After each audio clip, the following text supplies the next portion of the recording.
affects one directly affects all indirectly. And we cannot begin to demonize our children by calling them urban terrorists every time something goes wrong with their behavior. We don't address the health issues. Funding comes in, then it's cut. Or funding is inadequate. I have over 20 years in social services, and I have yet to see a grant that will come in and say, address this issue, and we will fund you based on how well you do, not based on, as they put it, you can do this, but you can't do this. You can do this, but you can't do, put all of these unreal strictures on you. So that's why today we're not looking for funding. What we're looking for is committed people who understand the power of love. Because if you go back and review history, it was the determination of the people of India, beginning in South Africa, then going into India itself, that brought freedom to the people of India. Gandhi could not do what he wanted in South Africa, but he was able to do it in India. So Martin King picked up the mantle and did what needed land. And so when you shock the land, you traumatize the people that live in the community. You have what you have. As a boy growing up in Inglewood, I saw what happened with the Blackstone Rangers and Jeff Ford. I saw institutions of power that were resources. And I saw citizens afraid of this element. But they were supported by the W. Clement Stones and other institutions. I mean, history records that. So we're seeing this rerun all over again. And so what is it that we can best do? Who can argue with love? The superintendent brings in these so-called alleged gang members and makes this threat. But as a clergy, as a minister of the gospel, we choose to use the force and the weapon of love. We will begin a process of meeting with many of our young people who belong to these so-called gangs, and we will begin to teach them the practice of nonviolence and conflict resolution. We're not looking for any resources. I mean, you're giving stimulus money to the Chicago Public School to stop violence. That's a joke. And so we as clergy understand from our theological training that we have recognized and identified the causes and effects. And so we're recommending to Superintendent Jody Weeks, I mean, when you talk to a person that has a military mindset, they're not thinking about love. But history shows me that Jesus, the Apostle Paul, Gandhi, and King used these weapons of choice, and they changed the nation, and they changed society. So as clergy, we do what we do best. And we say to all, we say to the press, we say to every mother and father, we say to every child, we say to every citizen. As John Lennon said, all you need is love. We recognize that violence is big business. We recognize that it is the life source of the prison industrial complex. So today we as clergy offer a solution that Superintendent Jody Weeks did not offer. The solution is as ancient as time itself. We also know this solution that we offer to the Chicago Police Department and the community at large works. History proves that Jesus, the Apostle Paul, Gandhi, and Martin Luther King Jr. used this ancient weapon of choice. The solution is love. The Apostle Paul said it best, love rejoices in the truth, but not in you belong to the status quo. Too many of our clergy, our colleagues, if you profess that you preach the gospel, it is power. It is power. The church has been too silent on this issue. We must speak truth to power. And we must go to our children. I'm not afraid to go into any community. I'll go into Inglewood. I go into South Shore. I go into Roland. I don't have any problem with the young people I tell them, son, why don't you pull your pants up? And they listen. It's how you approach them. It's how you talk to them. But one thing about love, it disarms anybody. If you come to somebody engaging them in a negative way, you're going to get negative engagement back. And so I hope what we're saying today doesn't sound foreign, because history proves that the weapon of love works. We are going to be requesting a meeting with Superintendent Weiss, because we don't belong to the status quo clergy. But yet we have the training, the theological training, and the background, and the personal skills to be able to deal with those type of status quo institutions. As a matter of fact, Chairman Mao once said something that I agree with. He said, what you said it again. What do you want from the meeting that I request? Well, we want to meet with him because we want to let him know that we're standing up for justice and righteousness. We're standing up for the truth, and we're standing up for love. And that's what the bottom line is about today. Our subject matter is about love, and bring love into the community.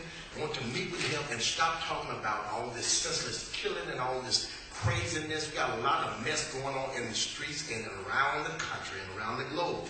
Our subject is about bringing us together on peace and harmony. We need peace. This whole world needs peace. And Jody Weiss, we need to talk with him about the peace of the community. Going out here meeting with the gangs and gang leaders and whatever, we need to come together as one. We're one. Why would it work now? Well, it's going to work. It's been working. It's been working. Why will it make a difference now? But yeah, let me see. Every now and then we have to have a historical lesson.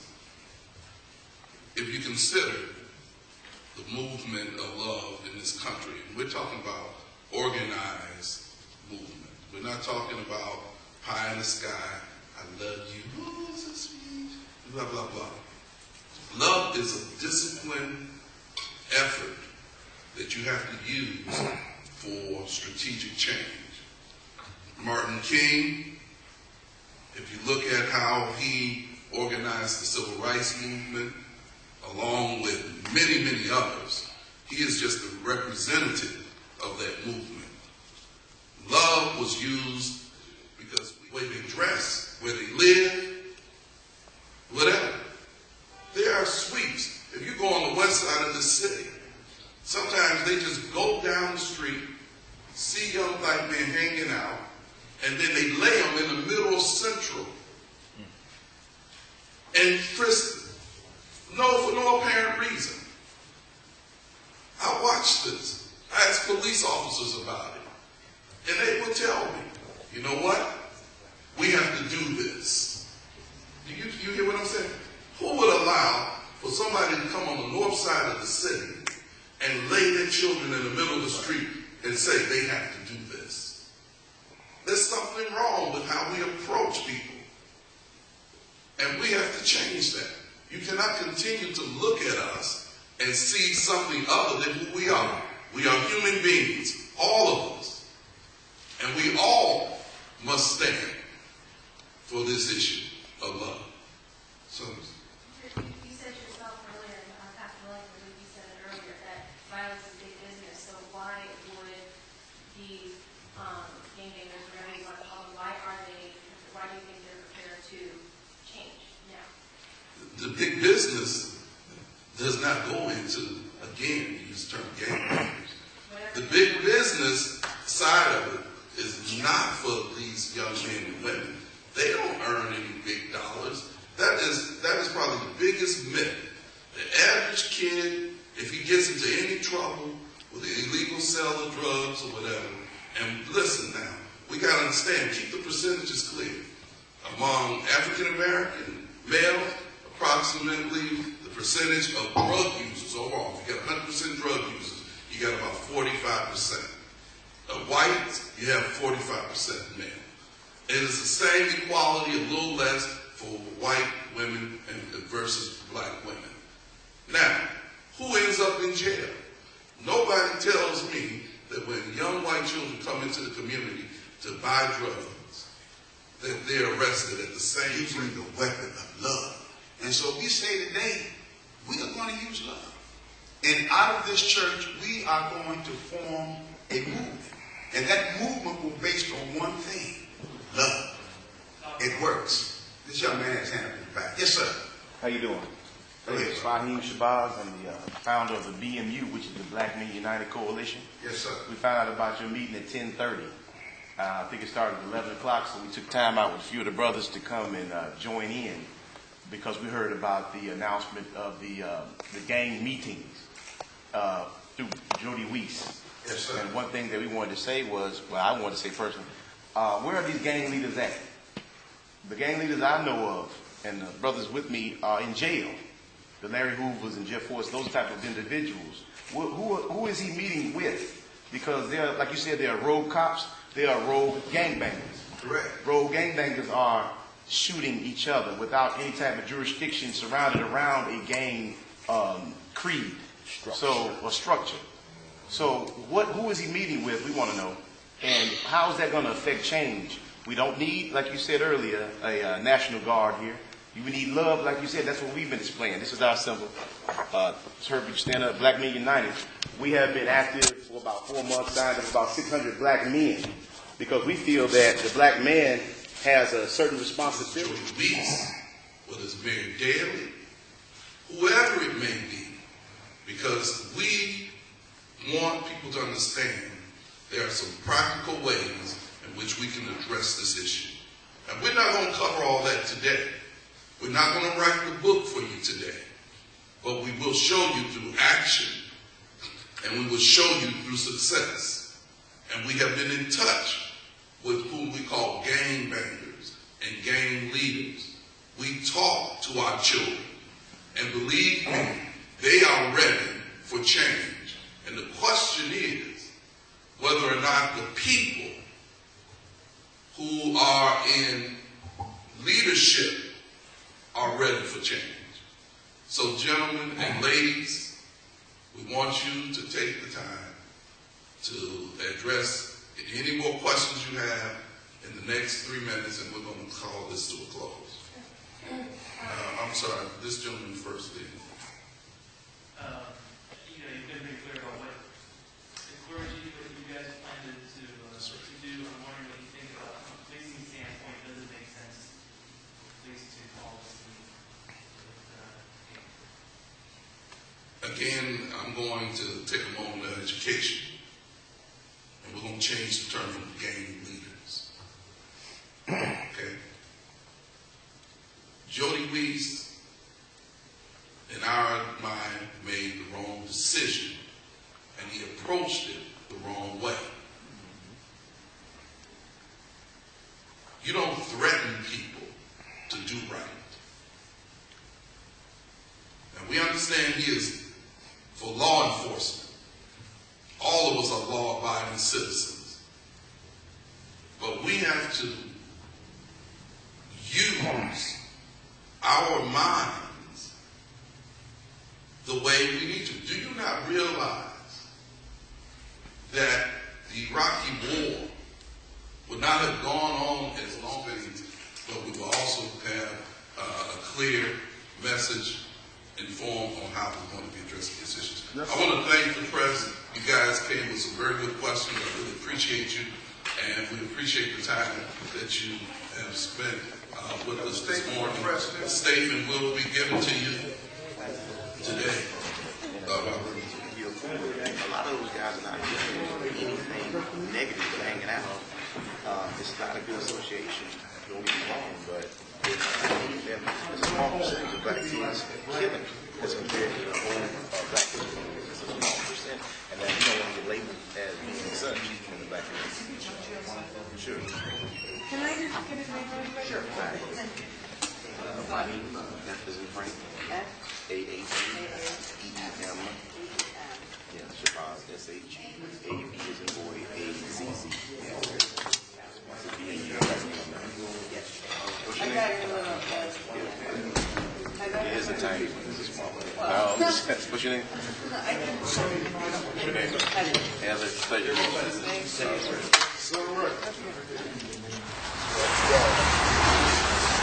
I had to stay away from I got heavy weight. I didn't want to put that out there because I don't want them taking it out trying to get cap off the chase cap.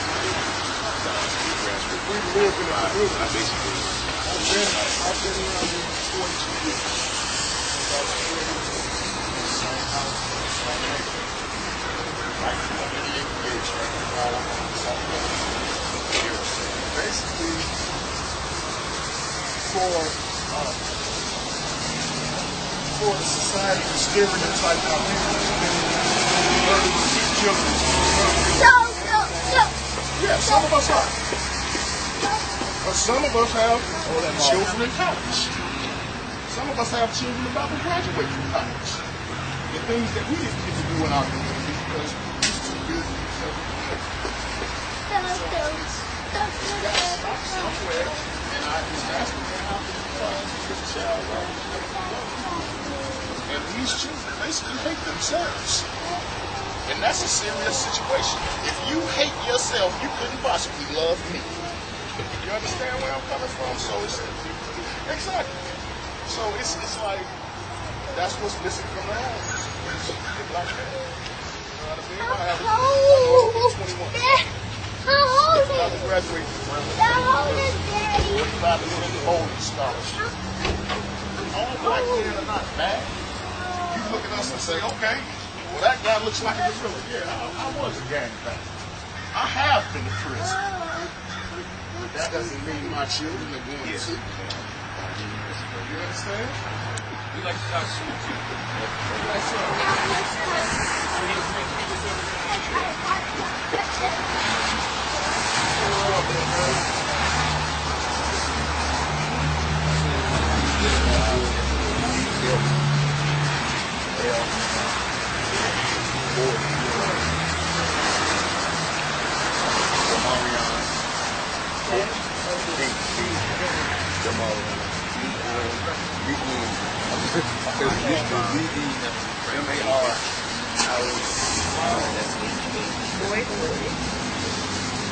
How old are you? Tell them. 4? You guys are all still with the group? Yeah, I'm one of them. BMU. There's a lot of our young guys in the neighborhood, they stand on the corner. We trying to stop the selling old food from the stores on this. Society, community of savage, active people. So we have a lot of children that go out and gangs just for the camaraderie and to be on the field tough. And a lot of those kids are actually not like that, but their cohabitation even with those gangbangers leads them down the street where they're going to get arrested, persecuted, and go to jail. When you come back out, you feel hardened, and they get deeper into the gangbanging situation. They get deeper into the street stuff.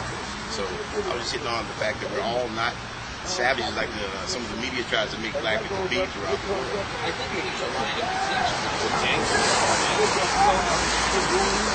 Yes, there is. You have people who are down, and you have people who are actually active. You have active gangbangers who represent their neighborhood. You have people who are down. They might have jobs, everything, but they're down because that's my friend. Not necessarily my gangbanging friend. That's my friend. He might be a disciple. He might be a BD. He might be a vice lord. Then you are going to get an association actually of being down with that person. That doesn't make you a gangbanger. On the people that walking down the streets at night. That's why I just would like to pose the question once again. We appreciate the efforts of the police department, the cops, but we want to know who are the gang leaders now. The gangs have been kind of disbanded when Larry Hoover and those guys went to jail, and their gangs were disassembled. There are not any gang leaders out here. You have blocks now, you have crews, you have posses and stuff of that nature. So who's controlling all these different sales like that? There's no one controlling those sales like they used to. They used to have 15,000 gangster disciples at one time, I heard. So now you have maybe 15,000 blocks, 15,000 cliques. So who's controlling? You're not meeting with gang leaders. They have to be probably someone who has a little influence maybe, but they're not gang leaders at all. So you're meeting with people who have no control over anything. So, and then you're threatening them to make the other gang members act appropriately, which is crazy, So I don't understand who he's meeting with. And he needs to come to meet with just the average black man in the community so we can get some solutions. Yeah, a report. I was not announcing that in this meeting because you have people that want to promote themselves politically, and I wasn't here to do that. I was here, basically, you heard about the meeting at 10:30. We got here in 30 minutes, and we didn't know Lou was going to be here. We thought Jody was going to be here. We didn't talk to him. Yes, yes, sir. Yes, sir. Thank you. Somebody stood up and come here, baby. Come here. Yeah, that was bad. Come here. Come here. We actually got video footage of them. Every put DVD out. It was 800 people. And we did a march. And we won these stores first. And then we came back and we did a community call our hotline. And they supported us. We went back and marched on the violence. Yeah, they got cited. So the idea today is do you have an opinion on the meeting that was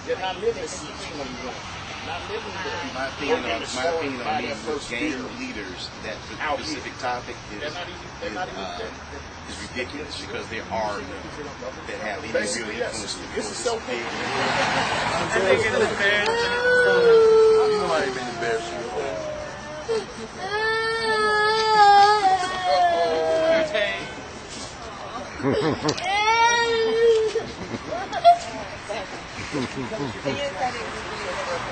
Yeah, because I want people to know that we're not just going to sit back and just let our community go belly up.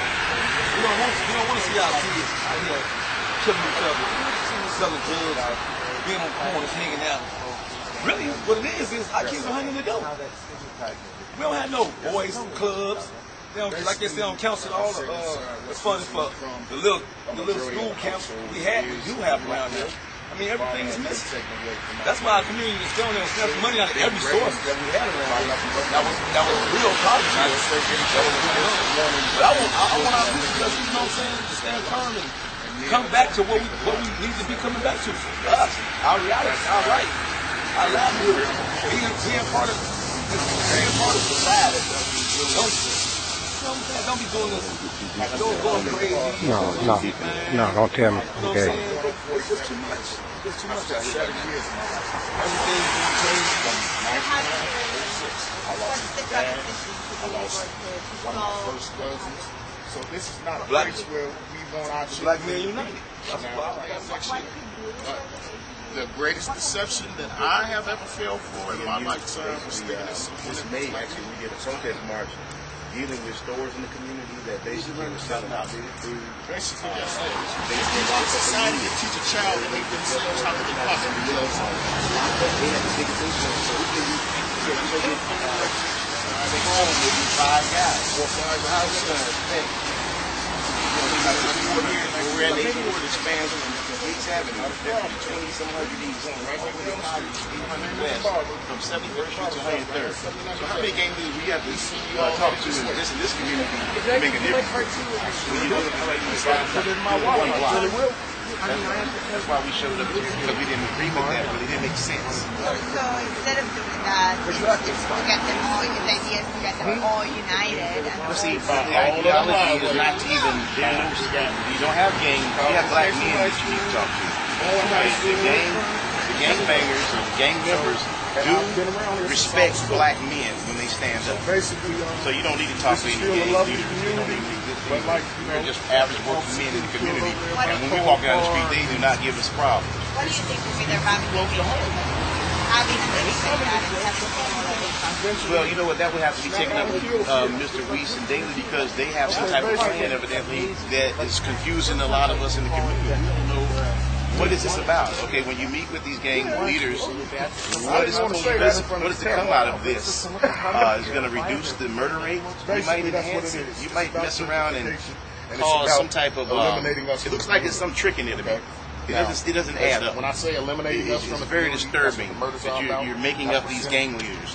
You're the police superintendent or whatever, chief of police, and you're having a meeting. You should have data Afghanistan and all for your investigation about you should have this source in the street. So they can Anyway, talk to the big time guys that are locked up. That might be able to help along with us out here. It's very expensive. But I've been here, like I said, 42 years. My parents paid $22,500 for that house. Oh, the Tribune. Okay. What's your name? Heather? Okay.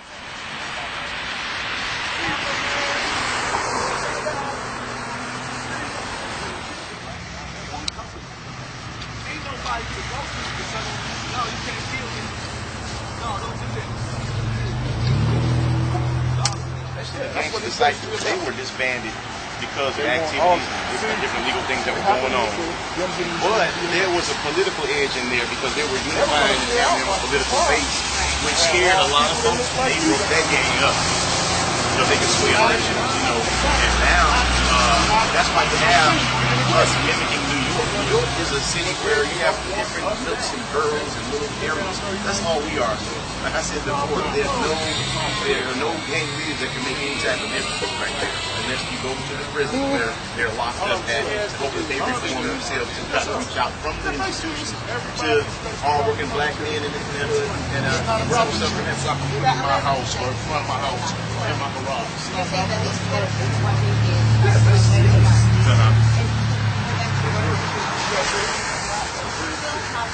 Thank you so much. I hope nice meeting you all. So we most definitely will. Yes. We'll see you again. Because those guys in the prison exactly are the ones who designed and structured the actual names of the gangs, the activities of the gangs, how they operate through illegal, whatever they do, or illegal things.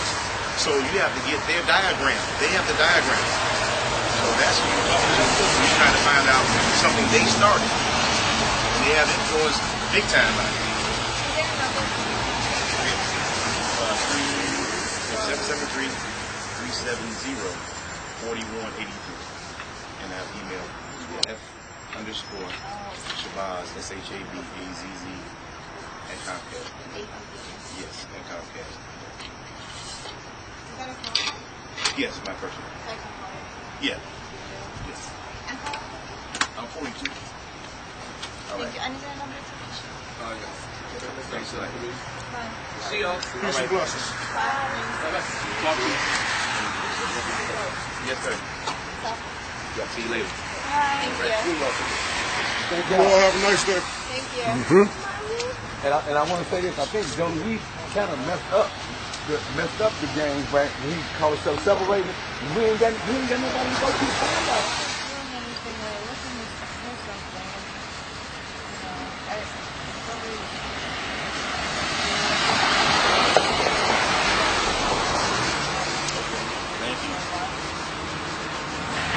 Thanks a lot for that. We need to do something that we know that the community should know on a bigger level. We have to use our own money. So we advertise it. Nobody will get the phone. It's not just. Oh. Wow. Did you see that?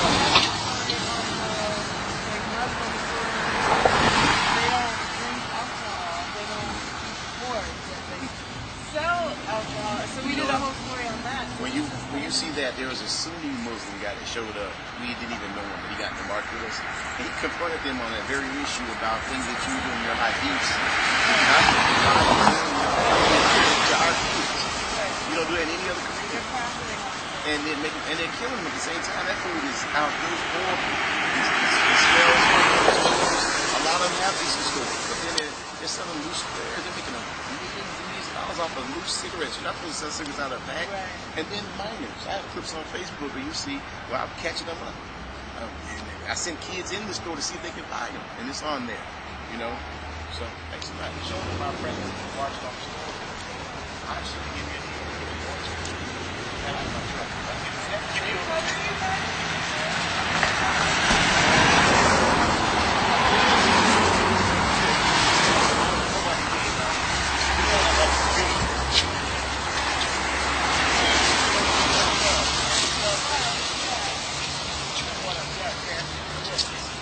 All right, there, Mike. We got beautiful footage. You gonna have us all over?